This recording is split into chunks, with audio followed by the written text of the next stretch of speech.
Kapag nakita mo yun sa guy, Nakaka-attract Oo. na. Yung kahit nakatalikod siya, side view, o kung ano mang view niya.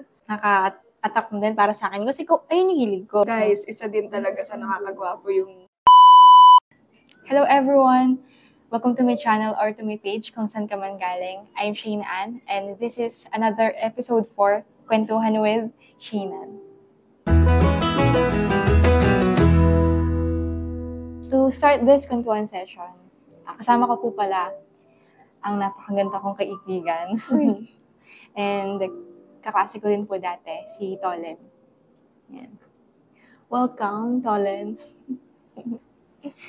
Ayan po, to start this kwentuhan session, let's start with the question. Saan ba madalas na-attract ang mga babae? Tayong mga babae. Saan ba? Since ikaw yung guest, sa'yo muna, unang manggagaling yung... Yeah. Ako, physically mas gusto ko yung hindi totally masculine na lalaki. Mas gusto ko yung... Physical. Kasi di ba yung iba, na-attract talaga sila, yung gustong-gusto nila yung payat, matangkad, ganyan. Sa akin, kabaligtaran. Okay lang sa akin kahit di katangkaran. Pero, yung chubby-chubby. Ganun. Chubby-chubby. Ayoko nung, ewan ko, siguro, mas gusto ko kasi yung mga physical touch sa love language ko. Okay. So, gusto mo pag yung hinag mo. Pag hinag mo, Okay. diba? Malaman. Malambot. May kasamang kurot. Okay. Ang isang Shayna naman. Sa akin naman, yung chinito, ganun. Hindi ko attracted ako sa ganun. Kasi kapag cute na sa akin eh. Ang ganda ngumiti. Ganun. Pero yun, basta yun nga, lately ko lang din na-realize na ganun pala na. Ano bang tawag? Parang hindi naman siya standard. Kumbaga, meron, may idea ako. Idea lang. Kung kanino ako. Pero kung anong klase yung idea lang sa lalaki. nakaka-attract para sa akin yung ganun. So, ayun. Ayun, ang chinito nga. Pero sa katawan, anong gusto mo sa katawan? Sa katawan. Sa height. Chubby Ewan naman. ko, hindi ko masabi kasi Ano? sa physical naman, hindi naman. Hindi ka naman namibili. Oo, hindi naman. Tama, nasagot mo. Basta ako, sure ako na chinito yung O sino ka? Sinong chinito yan? yung attractive para sa akin. Mm-mm. Ikaw sa'yo yun talaga yung sa physical. Okay. Physical. Malaman naman. Ano pa? Bukod sa physical, saan ka pa na-attract? Sa pinakang asas din sa love language ko kasi yung acts of service. Yung kapag halimbawa, hindi ko naman hinihingi. Yung gano'n, yung mga simpleng bagay na parang ang simple lang pero nakakakilig na. Diba? Halimbawa, may mga lalaki kasi yung kailangan pang sabihin na ganito, ganyan. Para Gusto gawin para sa'yo. Sa akin, gusto ko yung simple lang. So, attracted ako dun sa mga lalaking kaya nilang gawin yung hindi naman kailangan iutos pa. Okay. Ang hirap i-explain. Oo. Kumbaga sila na talaga yung may initiative. Yun. Ganun. Alam mo yung genuine, yung sincere sa ginagawa kaysa dun sa parang pipilitan lang siyang gawin kasi nga, yun yung gusto mo. Gusto ko yung ikaw mismo yung gumawa. Natural sa kanya. Natural na sa'yo na hindi ko na kailangan pang sabihin or kailangan pa kitang titigan para magets mo na ito yung gusto ko. Sa akin, yun nga yung pagiging respectful, pagiging gentleman. Yung natural lang talaga sa kanila na ganun sila. Ganun, hindi yung parang ginawa lang nila kasi gusto mo. Or kitang gilas lang sa'yo, ganun.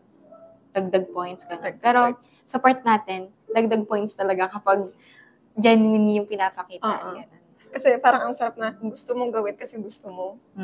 Kesa naman sa gusto mo kasi sinabi ko. Oo. Diba? Kaya dun sa part na bawa may nagtanong, anong standard, anong idea. Hindi talaga ako nagsiset ng gano'n. Parang, gusto kong makita ko sa'yo mismo kung ano ka. Parang pag tinanong ka ng lalaki anong gusto mo sa lalaki? Bakit ko sasabihin? Di gagawin mo. Oo, diba? Oo, yung gano'n. Yun yung, tama. Ganon din yung reason ko kung bakit. Bukod sa, kaya hindi rin ako nagsiset nga, ayokong mag-expect ako dun sa sinet ko tapos hindi naman pala. Hindi mamimit. And bukod doon, yun nga, yung baka lang imit na nitong taong to dahil nalaman niya.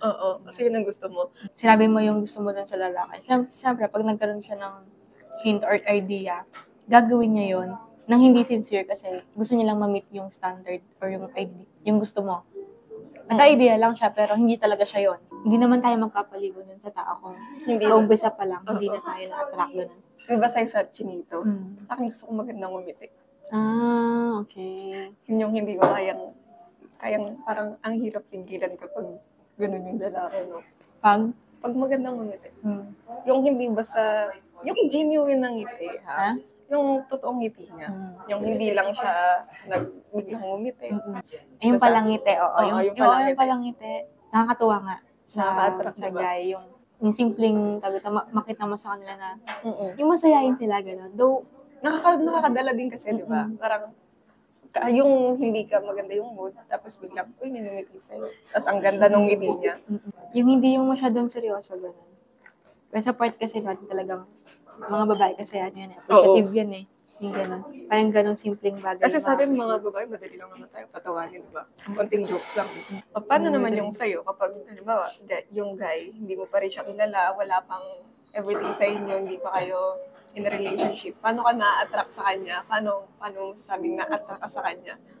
Yung parang smile pa lang, gano'n. Yung personality kasi talaga, ang lakas makahatak nun eh. Dalawang klase kasi. Pwedeng yung sa part na, pag nakikilala mo Doon sa lang lumalabas. Doon mo ma-appreciate yung tao, gano'n.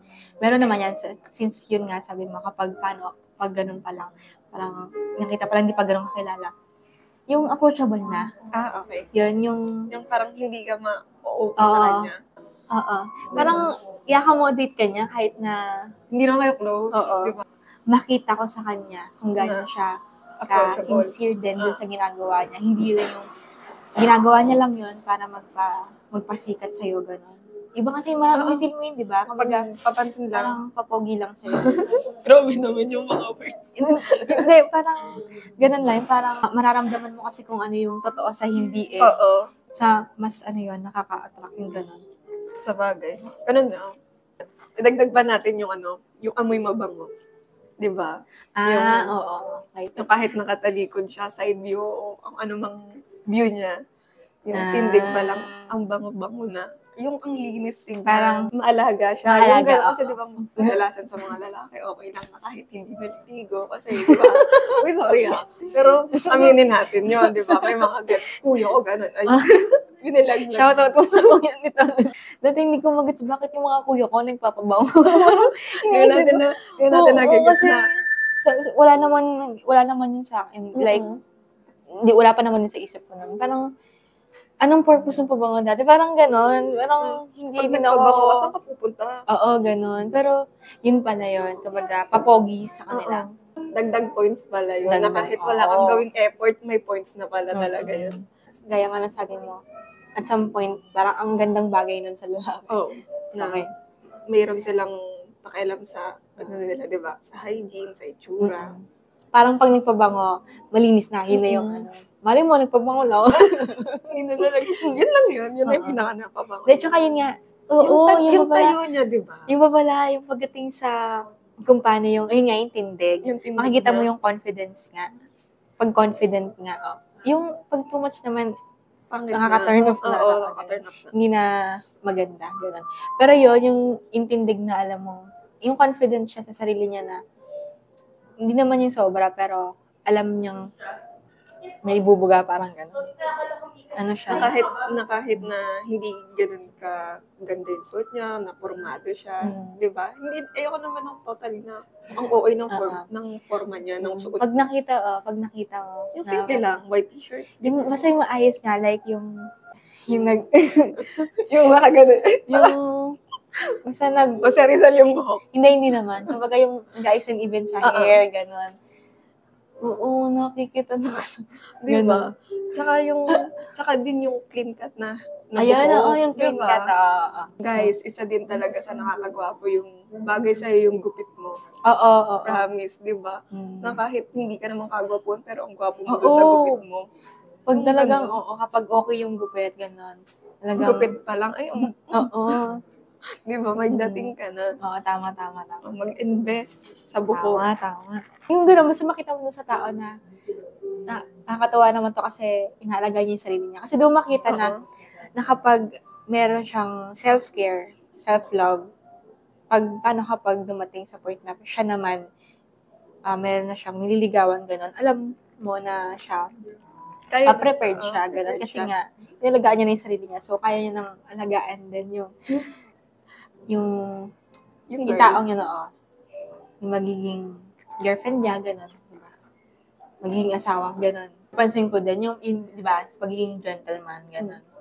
Makikita mo sa gesture kung paano like, alam mo yung simpleng sa daan, yung, alam mo kung kapag itong taong to, itong lalaking to, pinausod ako sa tabi, tapos siya yung gumilid dun sa part ng may mga sasakyan. Aba, ano na yun? May konting kilig dun no? Parang nakakatawa na yun. Tsaka yung, plus point. Yung mga hand gesture. Minsan kasi may mga lalaki masyadong ambilis. Yung bigla nalang umaakbay. Ayoko nun. Yun ang ayoko. Basta yung alam nila yung limitation nila, yun yung nakakatawa. Yung, ganun nga, yung pagiging gentleman nga, yung alam nila kung tama ba yung gagawin nila doon sa girl or hindi. Yun nga, kaya may boundary. May boundaries sila. Yung sa family-oriented or malapit sa pamilya. Laging iniisip yung nanay, yung wag naman yung nakakatuwang, hindi, I mean, nakakatuwa yung mga ganun na iniisip yung nanay, yung babaeng kapatid, gano'n. Kumbaga yung, syempre doon pa lang, alam mo nang, paano pag ginawa nila yun sa ibang babae. Naiisip nila yung magulang nila, specifically yung kapatid na babae or yung nanay nila. Kasi, na paano pag sila yung ginanon, di ba? Anong feel niya? Parang ganun. Hindi nila gagawin yung makakasakit sa magulang, sa nanay or sa babaeng kapatid nila. Yung gano'n. Yung simpleng gano'n na kinonsider nila yung pwedeng maging result ng mga actions nila. Through their actions, nakikita na kaya ganito sila kasi alam nila yung feeling na paano kapag sa nanay ginawa, sa mami or sa kapatid ng babae ginawa yung gano'n. And yun nga, may mga kuya ako, and close ko sila. So, parang, alam ko kung paano yung, hindi naman palagi, pero alam ko yung, nakakamiss ka yung ganun. Makikita mo talaga kung ano yung genuine na actions nung guy, yung effort niya talaga, dun sa fake lang na ginagawa. Yun. Ang nakaka-attract para sa akin, yung bang, kino-consider niya yung sinasabi mo, ganun. Yun yung nakakatuwa. Tumatatak sa isip nila, na, mabawa nga, kung ayaw mo ng ganito, unti-unti niyang iwasan, gano'n. Parang kung hindi naman makakabuti sa kanya, nabawa ako sa part ko na, yung ako, yung pag-concern, gano'n. Yung mga sinasabi ko, parang nagre-remind ako, gano'n. Kumbaga, hindi yung standard yung sinabi mo kumbaga, parang nag-remind ka lang, or nagbigay ka ng, parang, paalala dun sa tao, and pag nakinig, iba yung nag-set ka ng standard, or nagsabi ka ng idea kung anong gusto mo, dun sa sinasabi mo, care ka dun sa tao. Then kapag nakinig siya, dun mo sasabi talaga na, okay, ganito yung way niya ng... Yung aalamin niya na, okay, ayaw niya to. Sisimulan ko ng pabuhay. Sisimulan ko ng alis. Yun. Iba yun sa pagsiset na pinakinggan niya lang, kaya parang napilitan siya. Hindi ko to gagawin sa harap niya. Yung ganon, di ba? Yun. Dun ako na-attract din. Parang natutuwa ako sa ganon na may care sila sa sasabihin mo. Lalo na naalala nila, gano'n. Hindi lang naalala, talagang na-appreciate nila, and at the same time, nagagawa nila unti-unting iwasan kung ano man yun, gano'n. Tapos ako naman, isa din sa ina-attractan ko, yung good listener. Diba? Yung parang, hindi naman about sa problema lahat yung ikukwento mo Pero mas maganda rin kung lahat ng ikukwento mo, pakikinggan niya at iintindihin niya. Pero kasi nakikinig lang pero hindi niya naiintindihan yung, sige, Pero wala naman sa isip niya kung ano ba yung sinasabi mo. Kumbaga talagang ina-absorb yung sinasabi mo. Tapos, doon na niya i-analyze gano'n kung ano ba talaga nararamdaman mo. Kumbaga ayaw mo na sisingit. Kasi tapusin mo muna yung moment ko. Parang kalimitan naman sa lalaki, yun na yung nature nila. Natural sa kanila na hindi sila magkasalita din. Makikinggan ka nila. Pero hindi pala lahat. Hindi lahat. Hindi lahat. Though, yung iba kasi aminado na Wala siya na, wala akong masabi. Oo. Yung Okay ganun, lang kahit parang, wala kang masabi. basta Pakinggan mo nakinig, lang ako. Oo. nalabas mo sa kanya, gano'n. Tapos dagdag ko lang din. Yung sa part naman na, yung willing matuto, bawa kung ano yung alam mo, kung ano yung alam ko na gusto niya matutunan, gano'n. Nakakatuwa yung gano'n. Tapos, meron naman kapag, like, yung alam niya na yung isang bagay, tapos ako lack of knowledge ako doon. Tapos yung willing siyang Ituro. ituro, yung ang Paintindi humble lang. pa din, Oo. ang humble pa din yung approach niya, gano'n. Yung humbleness ba na pinapakita, gano'n. Or, yun, yung pinapakita niya nga. Nakakatuwa din yung gano'n. Para kasing, syempre, hindi niya minsan, siguro, hindi siya gano'n ka-aware na gano'n na pala yung nakikita ng tao sa kanya. Kaya mas nakakatawa yung gano'n kasi alam mong hindi lumalaki yung ulo niya. Oo, humble lang siya na. Na-attract ko dun sa, yung mahilig din sa music. Ganun. Tapos yung nagpe-play din ng instruments, gano'n yan. Ay. Sure ako dun. Yung natutuwa talaga ako na gano'n. Ay, ang galing nitong, sa gitara. Na-amaze ka sa kanila. Guitarist, ganyan, or kung ano man yung ma-play ng instrument. Pero talaga, common, pag-gitara. Ganun. Sa piano. Yung ganun. Tapos, ayun, siguro pag nakanta din ako, natutuwa din ako.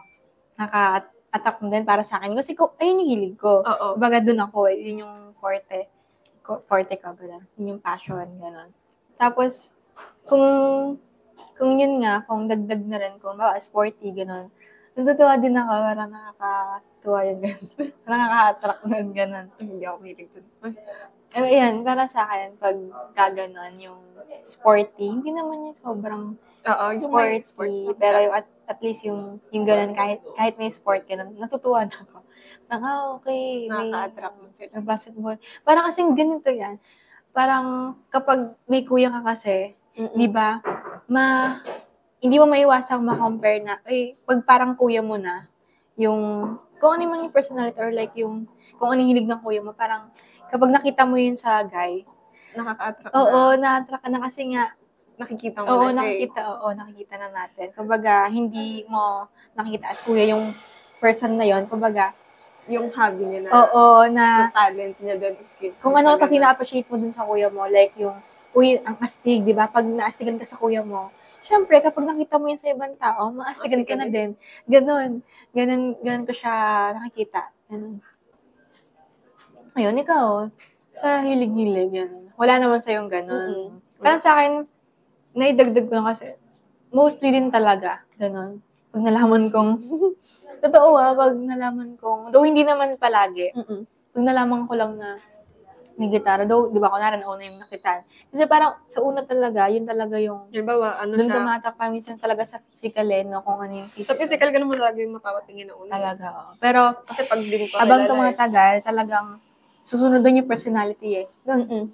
Tapos, doon mo siya makikilala na, kung ano yung gusto niya talaga. Tapos, doon ako matutuwa na, ito yung napares hilig pala niya, kayo ng isa hilig, pa yun. diba? Yun, doon, nakakatuwa yun. Parang, nakakatuwa. Kasi, magigets mo na kung magigets niyo yung isa't isa. Kasi pares kayo ng hilig.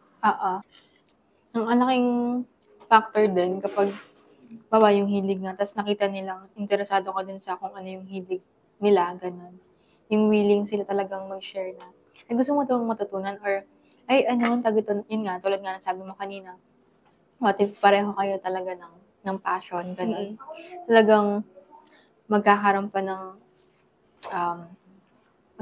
ng initiative yung isa na tuturuan ka niya. Or parang gagawa din ng way to para magkaroon kayo ng bonding together dun sa specific na kinahiligan nyo, ganun. Yun yung nakakatawa din yung, gusto mo ba? Parang jamming, ganun. Pero hindi pa rin applicable yun sa like, halimbawa, nagagalingan ako sa tao.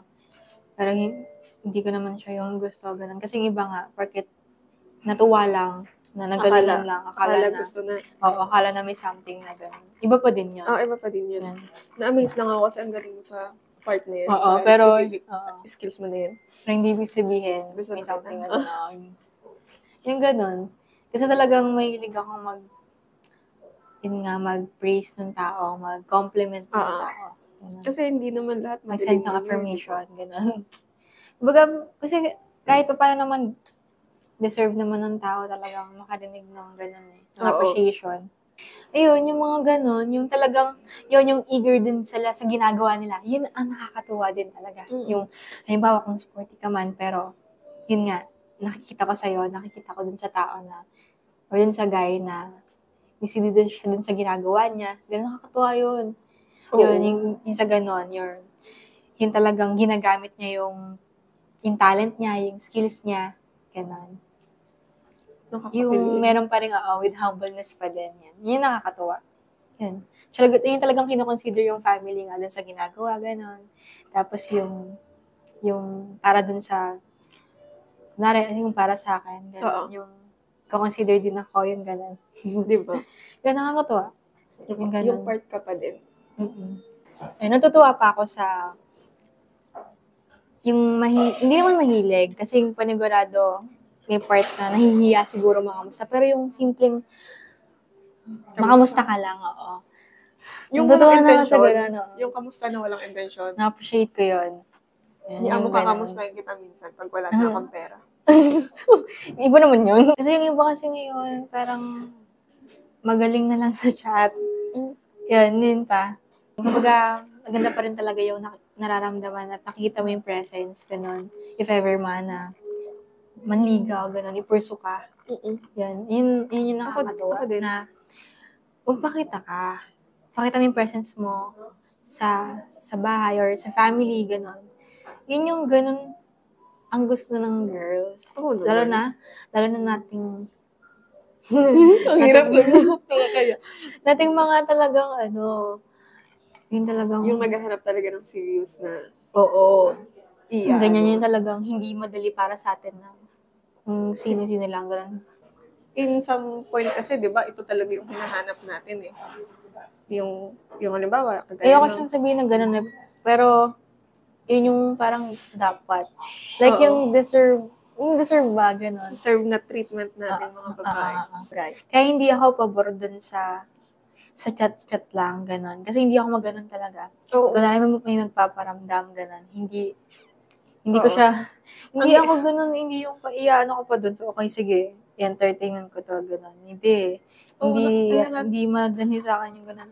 Basta yung lang, yung magpakita din sa magulang, ganun. Yung simpleng, alam mong ipupurso ka. Tapos, syempre, papakita sa magulang, gano'n. Yun yung nakakatuwa. Yun yung talagang, ay, okay, pasado to. Parang gano'n. Oo, yung, tapos, a-approve pa yung parents mo, diba? Hindi na uso nga yung harana, pero, bumisita ka man lang sa bahay. Kahit nakakatakot yung tatay. Pero yung harana, ang sarap pa rin nun. Gusto ko yun. Siyempre, sino bang babaeng aayaw doon, di ba? Aba, kung may parang may nangarana sa'yo. Wala ba? Sa bahay, wala. Oo, pero yung... Sino? Ako sa'yo. Tinatanong kita kung meron ba. Ano yun eh? Karana na ba yun? Kinantahan? Karana na? Oo, kinantahan. Yun na yung bagong version ng karana ngayon eh. Kasi sa school, gano'n? Oo, pwede. Basta kinantahan ka. Oo. Pero pero hindi yung Oo, pero with question mark yung oo mo eh. Hindi kasi ako sure kung ayun na ba yun eh. Pero parang hindi talaga sure. Ay, ito pa. Isa pa sa gusto ko. Basta yung gusto sa bahay, yung ganun. That's dun talaga mga harana. Aba, yung pang klase yun. Oo, yung level ka na te. Ang lakas na ng loob mo. Diba? Ay, oo nila. Ang lakas na ng loob nila doon. Kung nandiligaw na kung nandiligaw na kayo guys, linawin niyo sa babae na nandiligaw kayo. Huwag niyong itanong na pwede ba kang ligawan. Sabihin niyo, diligawan kita. Ay, okay, ganun ka. Ganun ako. Kasi, okay, sa'yo, ganun. Halimbawa, pinapakita mo through actions, ganyan, without saying na nandiligaw ka, hindi ko yun i-consider. Kapag nagtanong sa'yo or... Sinabi, halimbawa, halimbawa si Guy, liligawan kita. Ganyan sa'yo, okay. Oo. hindi pa tanong eh. Kumbaga, pag Magsabi nalaman ka. mo lang na gusto kang i-pursue, pagbibigyan mo, okay. Ganun ikaw. Kasi, through, kasama naman sa process, di ba, yung pagpapakilala, kaya nga nandiligaw kasi papakilala mo yung sarili mo eh. So, kung hindi ko nagustuhan yung pagpapakilala mo sa akin, sa paraan ng panliligaw mo, dun ka marireject. Kasi sa akin, daw iba yung mga tayong mga babae. Sa part ko naman, nafe-filter ko na siya, yung ganun. Gusto ko, yung palagi na yung loob ko dun sa tao, hindi ko pa siya ganun kakilala or mas okay kung mas nakikilala ko. Tas dun pa lang. Manliligaw, ganun. Basta hindi sa akin, hindi mag-work sa akin yung like yung gusto agad ligaw, ganun. Yun. Hindi, ang sa akin kasi, halimbawa, nandun na tayo tapos na tayo sa stage ng friends. Tapos gusto mo nang ituloy sa relationship.